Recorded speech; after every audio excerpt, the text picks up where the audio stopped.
Vark. I am Vark. Standing by. Yes, Megan? Prepare to run VTR. Rolling. Begin the countdown to Dr. Parakova. Initiating countdown. Thank you, Vark, to bumper in. 3, 2, 1. The Science Show with your host Dr. Nigel Parakova. To Nigel in 3, 2, 1. Hello. I am Dr. Nigel Parakova. Hello, Dr. Parakova. Well, greetings, my young apprentice.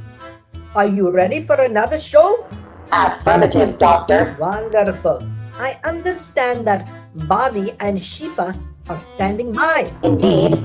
And ready to proceed. Marvelous. Hello, Bhavi. Hi, Dr. Parakova. Bhavi, we understand that you continue to reach out and explore new STEM adventures. Can you please tell me more? Sure, Dr. Parakova. I'd be happy to. I did quite a bunch of things in the summer. One thing that I did is I attended a Universe/Mars Week in Western University. Western University conducted a bunch of sessions where they went online and we talked about the universe, Mars, and a bunch of others. I had an amazing time and we even got to do a special project in it. It was such a great opportunity. This next one was super duper fun. So in the summer, Skills Ontario conducted a bunch of different sessions and I attended most of them. I got to build my own Bristol bot, which was just a brush and I connected motors and batteries to it. When you clicked on, it would brush the table or countertop. And I also got to build a hydraulic robotic arm. A robotic arm is something that grabs things and puts them into a different place, just like the Canada arm, and helps astronauts build. So that's the same thing that I did. I built a hydraulic robotic arm using wood, and that was so fun. I got my very own kit from Skills Ontario, so thanks to them. And I also got to build my own pop bottle rocket, so if I got to jump on a water can that was empty, it would release the air and it made my paper rocket fly. So that was really fun. I never knew you could do that, and it was just a really great opportunity. This next thing made me really, really proud. So again with Code Ninjas. I got to join as a sensei in the Code Ninja club in my neighborhood, and I got to teach kids about Scratch, very young kids, and there was this whole center, and I got to join as a sensei in training. So that made me really proud, and it's still a lot of fun, and I think it's really cool to teach kids, which is just a really cool thing that you can do to contribute your knowledge to the community. Something else I did is I really love to teach people, no matter if it's coding or any other STEM-related activity. And besides learning it, I also really love teaching it. So I taught space, HTML and CSS, and Scratch to kids all over the globe. I had a great time because I just really love teaching, and it's just really cool to share your knowledge as well. It was my first time conducting a space and HTML and CSS camp. I've done Scratch before, but it turned out really well, and it was so cool to make slideshows and share it with the kids, and I'm pretty sure they had a blast off to space too. So it was cool to just share what I knew. Something else is I attended a hackathon conducted by Code Ninja, which is an organization that teaches kids coding. It was a Scratch competition and we had to do a project related to Canada. And I won first prize, and the prize was a 3D printer, which we had to set up, but it was amazing. I could print anything I want. It was such a great experience, and I was like, I'm totally gonna enter this. Coding is so much fun. Hello, I'm Priya Jaydas, and you're watching The Science Show with your host, Dr. Parakova, right here on AVitv. That is all wonderful and exciting, Bobby. I know that your Twitter feed is always busy, and it is very exciting to see the updates on your continuing STEM adventures. Thank you so much for joining me today. Thank you so much, Dr. Parakova. Bye, everyone. Wonderful. I am Vark. I now have... Wait, one moment. Yes? Here is Shifa. Hello, Shifa. Hello, Dr. Parakova. Shifa, it's wonderful to see you. And now please tell us all about your ongoing STEM adventures. Sure, Dr. Parakova. Today, I'd like to share a video about quantum computing. Can I please ask Vark to roll the clip? Hello, Shifa. Yes. Hi, Vark. I am sending the video. Vark, please roll the clip.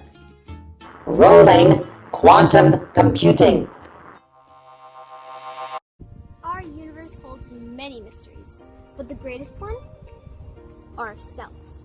Look at how we invented things to give us a better explanation of where we lie in the vast plane of stars and galaxies, or to simply make our lives easier. Most of our creations are apparent or visible to the naked eye, but what about the mysteries that lie within the fastest device of all time? Uncovering the secrets of quantum computing. Suppose you've ordered a dessert that you've never tasted before. It can either taste good or taste bad. Before you taste it, you can say that the dessert has a third state of being both good and bad at the same time. In quantum mechanics, the state of being two things at the same time is called superposition. We know that classical computers have a binary language composed of ones and zeros called bits. These two bits are responsible for representing all the data on your computer. Back to our dessert example. Let's say we represent good as 1 and bad as 0. The third superimposed state of good and bad can be represented as a quantum bit or a qubit. Wait, qubit? Believe it or not, we can actually make use of this strange, unknown third state in quantum computers. Let's break it down further. In binary language, the numbers 0, 1, 2, 3, 4, and 5 are represented as 0, 0, 0, 0, 0, 1, 0, 1, 0, and so on. To determine the answer 2 plus 3, the computer has to go through all the patterns, one at a time, until it gets to the right answer of 101, which represents 5. So now, using the concept of superposition, where particles can be in two states at the same time, we can create quantum computers to calculate the answer millions of times faster, because a qubit can contain 3 states, whereas a bit only contains 2. This is what makes a quantum computer so fast. A classical computer has to go through all the sequences like 000, 001, and so on to find the answer, but a quantum computer only has to go through the merged qubits. That's right, quantum computers use an algorithm called the Grover operator to extract the correct answer much faster than a classical computer. The Grover operator finds the correct sequence by looking at its probability of being correct. It can provide faster and more accurate diagnostics using a variety of applications and improve machine learning. It can figure out best routines to avoid accidents not only on the roads but also in the air. It can even help scientists understand the most complex molecules that exist. The possibilities are endless. What if we introduced artificial intelligence to quantum computers? It will have the ability to perfect itself by trying all kinds of programs simultaneously until it finds the way to correct itself. I'm not quite sure if I'm ready for that. Are you? Thank you, Shifa. Yes, quantum computing, the next frontier. Intriguing. Thank you, Shifa. Most welcome, Dr. Parakova. Thank you, Dr. Parakova, and thank you, Vark. The Science Show with your host, Dr. Nigel Parakova. I'm Dr. Nigel Parakova. Thank you so much to my guests, Bhavi and Shifa, and thank you to my producer, Megan, and thank you to my wonderful young apprentice, the irreplaceable Vark. I'm Dr. Nigel Parakova. Keep reaching for the stars.